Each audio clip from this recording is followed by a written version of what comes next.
What's up, everyone? Welcome back to another review. This time we're taking a look at Breaking Bad Season 5. And Season 5 of Breaking Bad is yet another slam dunk season in this franchise. I think Season 5 is really, really damn good. Season 5 deals with the fallout of Season 4. We see Walter pretty much assume control of the drug empire in Season 5. We see the rivalry with Mike further develop and goes to its conclusion. We also get the introduction of some new characters that are going to lead the way for the remainder of the show. Now, of course, season 5 is divided into two parts. There's part 1 and part 2. And season 5 is overall the final season in general of Breaking Bad itself.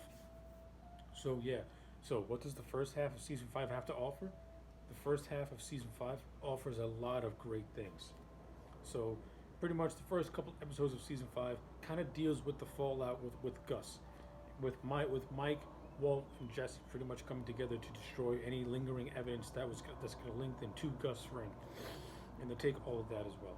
Now, and of course, the rivalry between Walt and Mike gets put into high gear in season 5 as well. You know, Mike and Walt already had a rocky relationship to begin with, and once Walt kills Gus and pretty much leaves all of them to strict fend for themselves, that's where the rivalry between Walt and Mike gets really, really heated. And yeah, Mike does not like Walt, and vice versa. Walt, Mike, Mike thinks Walt is reckless and just selfish and greedy. Walt thinks of Mike more or less as a wild card. And then you have Jesse, who's stuck in the middle of these two. He has a loyalty to Walt, but he also has a mentor, but he also has a friendship and views Mike as his mentor. So he's stuck in the middle in this triangle between these two. It's almost like it's these two feuding fathers, and Jesse's caught in the middle of it. It's really good stuff. And yeah, you do get some moments here and there where Walt and Mike do work together, but that the tension between those two is very prevalent, and you can tell that it's going to explode. And when it finally does explode in the episode "Say My Name," where Walt pretty much kills Mike, to me it's satisfying. And Mike goes out the only way he can go out, just telling Walt to shut the fuck up and let me die in peace. Great stuff. But Mike also had a lot of good moments in this season all throughout as well. You know, I like the stuff with Mike and Lydia and how he threatens Lydia after Lydia tries to put a hit out on Mike. That stuff is great, and you see that cool, just calm, badassery to Mike. But we also see Mike at his most vulnerable spots as well. You know, when Mike pretty much gets ratted out by his own lawyer, and the cops around the park where he's with his granddaughter, you can see the visible fear in Mike and the tough choice to pretty much essentially abandon his granddaughter against his will, but he had no choice.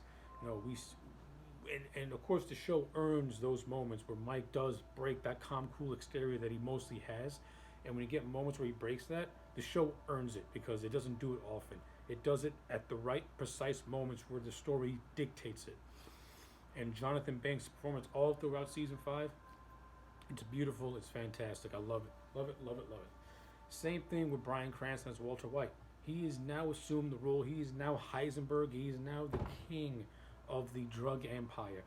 And this is a new Walter White. This is a more cocky, self-assured Walter White, the answer man, the man who has the answer to all the problems, the man who's in complete control. He got what he wanted. He's working for nobody. He's working for himself. He calls the shots.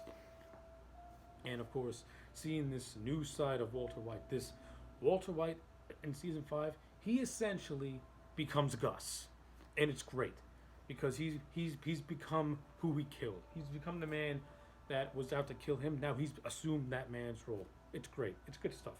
And again, then you got Jesse, who is still the most sympathetic character in Breaking Bad because he is stuck in the middle between a feud with Mike and Walt, but there's also another feud simmering with Jesse with the character of Todd. And of course, this feud pretty much gets kicked into high gear when Mike, Walt, Todd, and Jesse are still in methylamine from a train, and Todd kills a little kid, which pretty much sparks his feud with Jesse. So yeah, we got some good stuff going on. A lot of good things being put in place. The first half of season 5 is setting up the pieces perfectly for what's to come in the second and final half of the Breaking Bad of the Breaking Bad story. And of course, season 5, first half, sets those puzzles up perfectly. It wraps up those lingering plot threads from season 4. It establishes everything with season 5. We see Hank, he has great progression as well, as he's promoted from a field agent to pretty much the ASAC of the DEA. He's now the top of the command. He's now the head of the district that he's in. But he's still, he's still doing his legwork. He's still following the Fring case, which of course, when we get to the end of the first half of season 5, with Hank, in the bathroom reading the book, putting 2 and 2 together, realizing that Walt is Heisenberg, with some assistance from Gale from behind the grave, since it was Gale who gave Walt a poem and wrote a little message to Walt.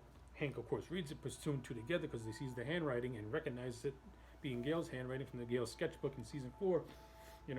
Gale getting the last laugh from behind the grave on Walter White is pretty much the final nail in the coffin. So good for you, Gale, getting some revenge in death. It's great stuff. If I do have any criticisms for Breaking Bad season 5, not enough Saul Goodman in this season. I kind of realized that when rewatching it. Saul is very scarcely used throughout season 5. He has a couple of good moments here and there, but you don't really get a whole lot of them. The season does set up its new threat with Jack Welliker and his white supremacy gang, and of course his nephew Todd, which is, it's cool. They're not really the most interesting characters in the world. At the end of the day, they're just a white supremacy gang that Walt hires to take down some of Gus's most loyal men. Of course, they play a huge factor in the second half of season 5. In this one, they're just set up. But for what they were, they're pretty much essentially Walt's hired hitmen when you look at it from hindsight. In the first half of the season, the stuff with Skyler and her and her stuff with Ted, it's okay. It gets wrapped up in the first episode. You don't see it again. We see Skyler still struggling with what she's struggling with, to the point where she dips herself into a pool as a way to commit suicide on Walt's 51st birthday. But eventually they kind of resolve matters near the end, where pretty much Skyler shows Walt this giant pit of money in a storage facility, and pretty much Skyler's like, when's enough? And of course this pretty much convinces Walt, yeah, it's time to go.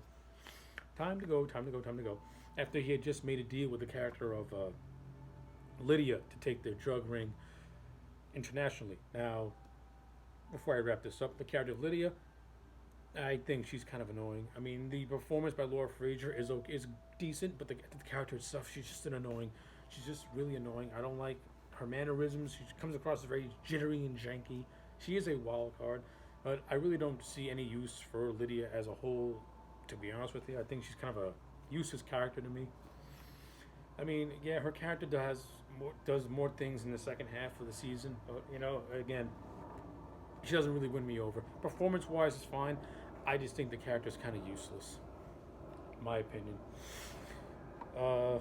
Yeah, I think that's pretty much all I got to say about Breaking Bad. The first half of Breaking Bad season 5 overall, I think it's a damn good, strong season. Picks up perfectly where season 4 left off, establishes a new status quo, and the chain of events that lead to the final conclusion and Breaking Bad in the second half of season 5, which is ultimately the final season of Breaking Bad. Well, it's getting full steam ahead. So, but as a standalone, I think the first half of season 5 was a strong 9 out of 10. I really enjoyed it. I like it a lot. Despite my criticisms of not being enough Saul, and the character of Lydia not really doing much for me, and just the overall presence of a white supremacy game with Jack Welker, there's hits, there are misses, but this season has more hits than it does misses, and I gotta give it a 9 out of 10. I like season 5 a lot. So yeah, those are my thoughts on Breaking Bad season 5, the first half of Breaking Bad season 5. Let me know your thoughts in the comment sections down below. Do you like it? Do you hate it? I would like to know. Like the video and subscribe, and I'll check you back next time for more.